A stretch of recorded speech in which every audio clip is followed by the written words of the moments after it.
Siri ya penzi, machungu na ladha ya usaliti. Tunaendelea na moto wetu, Khalid muuza nyama za watu, kutokea pale tulipoishia. Hii ni simulizi ya kutisha ya mapenzi na usaliti.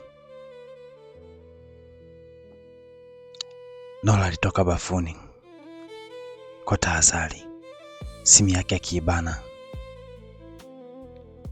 Alikuwa ameibana kwenye taulo. Anapoingia chumbani anamkuta Khalid akiwa kitandani amekaa. Moyo ulimlipuka. Hakukuwa na ushahidi, lakini alijua mumewe lazima atakuwa na maswali kwa jinsi kitanda kinavyoonekana kipo shagalabagala. Akazuga kwa kujichekesha. Akafungua taulo na kujipukuta nywele za kichwani. Mume wangu, umefika sasa hivi? Ndio. Mbona sijasikia mungurumo wa gari? Khalid akavua kofia ile kwa kichwani. Nilikuja na gari ya Muki. Yangu ipo gereji, mafundi wanamwaga oili. Mbona umeuliza? Nora akatoka kwenye dressing table alipokuwa anasogelea. Akaja kuketi kitandani kwa mzee Khalid mumewe. Nauliza sababu najihofia kwa uzembe niliokuwa nao. Yaani mpaka mtu anaingia sijui. Nora aliongea kwa anamtazama mumewe kwa uso wa tabasamu. Lakini mimi ni mumeo, hofu ya nini? Sawa ni wewe, lakini nakumbuka ni wewe ndo uliyeniambia maisha ya utajiri yanahitaji umakini. Ina maana hapa angekuwa ameingia adui bila mimi kujua. Mzee Khalid akatabasamu na kumshika mkewe kwenye kiuno chake laini kilichoneemeka na maisha ya utajiri. Napenda unavyozingatia. Ni kweli maisha yetu yanahitaji umakini, aliongea mzee yule taratibu. Nora kadakia. Maharamia ni wengi.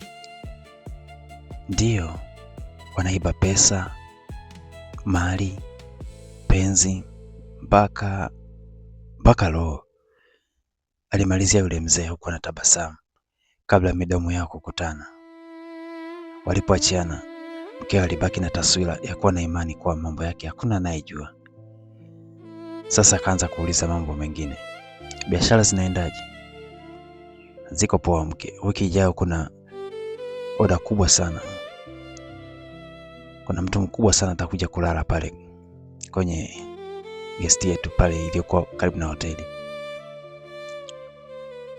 Huyo atalala wiki nzima huku akila chakula kutoka kwenye hoteli yetu.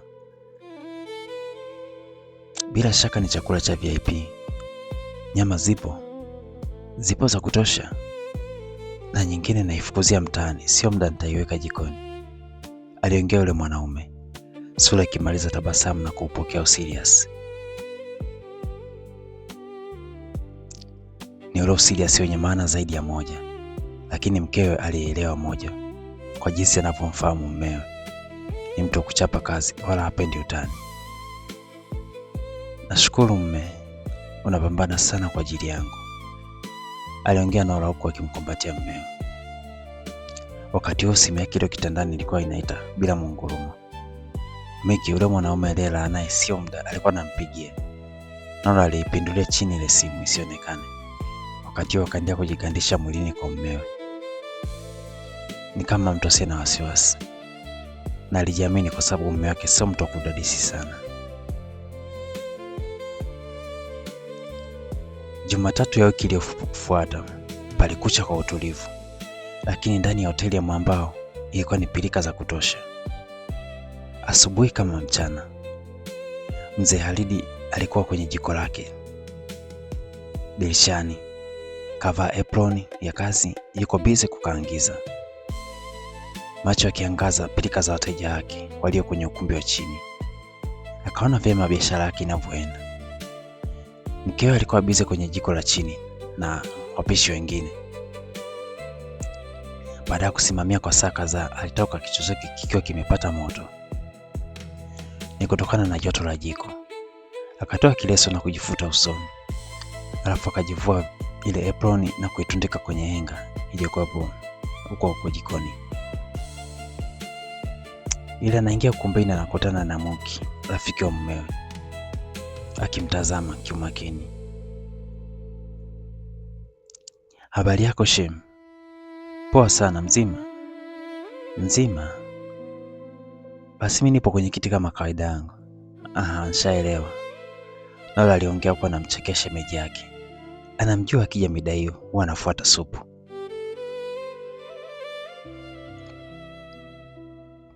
Basi haraka akaenda kumchukulia kwa wahudumu. Lakini wakati anamwekea, Muki alimwomba akae anawazungumza naye kidogo. Takusikiliza, ila haraka kidogo. Si unajua Shem, hii biashara ndio inachangamka saizi asubuhi. Sawa. Muki alitikia kwa nampa ishara Nola akae kwenye kiti kitupu kilicho mbele yake. Shem, nisamehe kama nitakuwa na kuingilia. Nachosema si kwa nia ya kuvuruga, ila kuimarisha, maana naipenda sana ndoa yenu. Mwanzo huu ulionekana kumpa wasiwasi. Kwa umbali mwanamke yule alianza kupata picha ya kitu kinachozungumziwa. Alichagua kutulia na kusikiliza. Wewe unamsaliti mmeo. Hicho kitu sio kizuri. Nola aliegesha mikono kwenye meza, alicheka. Kile kicheko cha mtu aliyepoteza heshima kwa mtu aliyekuwa anamheshimu. Alikwambia nani hizo habari? Aliuliza kwa utulivu wenye kile viashiria vya dharau. Sio, nimeambiwa na uhakika. Kama hicho ndo ulichoniita shemeji, naomba tu nikwambie si cha kweli, wala hakina nafasi kwenye ndoa yetu mimi na mume wangu. Shem, nataka twende mbali zaidi, niweke wazi ushahidi? Muki aliuliza huku anachota kijiko na kuanza kunywa ile supu. Shemeji mtu aliinuka bila ruhusa. Endelea kuenjoy. Nilikwambia Shem asubuhi biashara inachanganya. Aliongea Nola akimaanisha kuwa hawezi kupoteza muda zaidi wa kuendelea kumsikiliza. Wakati anatoka alikutana na mhudumu wake. Alikuwa na oda kadhaa za chakula ambacho wateja walikuwa wanataka chakula cha VIP. Ikamlazimu Nola apandishe kule juu alipo mmeo, maana chakula hicho huwa anapika mzee Halidi mwenyewe. Hakuna mwenye ruhusa ya kuingia kwenye jiko hilo isipokuwa yeye ama mkewe. Wahudumu wanajua, wateja wamezoea, wakizani ni utaratibu wa kawaida tu ambao hoteli imejiwekea. Ukweli kulikuwa na siri nzito juu ya kile chakula cha VIP. Sahani 9, wateja wanataka uko chini. Nola aliongea kwa anajikuna shingo. Alionyesha kuwa na haraka, lakini mmeo alikuwa ametulia. Anamtazama. Uko sawa? Aliuliza mzee Halidi. Ndiyo, kwani vipi? Naona tu hali yako. Swali likatoa nafasi kwa wao kushusha pumzi. Kisha Nola akajibu kwa haraka. Usijali, wewe nipe hizo oda ili niwaishe kwa wateja. Katika namna hiyo? Kivipi? Unauliza ina maana utaratibu kazini hujui? Swali hili likarudisha fikra za Nola. Akajitazama mwili na kujua hajavaa apron ya kazi. Hicho ndo kitu kikubwa mmeo asichopenda. Basi Nola baada ya kujijua akatoka haraka kushuka chini kule jikoni alikosahau apron yake. Alitoka kwa amejishika kichwa. Ilionyesha akili yake iko juu juu. Ina mambo mengi mpaka baadhi yake anasahau. Alisahau na simu yake iliyokuwa kwenye frame la dirisha la jiko. Na muda huo message iliingia. Ikaonekana kwenye kioo cha simu yake kichojiwasha. Leo si kama kawaida. Unamwacha mzee anapika, unakuja nyumbani kunipikia. Ndivyo ilivyokuwa inauliza ile message. Mzee Halidi aliyekuwa karibu na dirisha aliona ile message, lakini hakuigusa simu. Akaitazama tu mpaka mwanga wa kioo chake ulipojizima.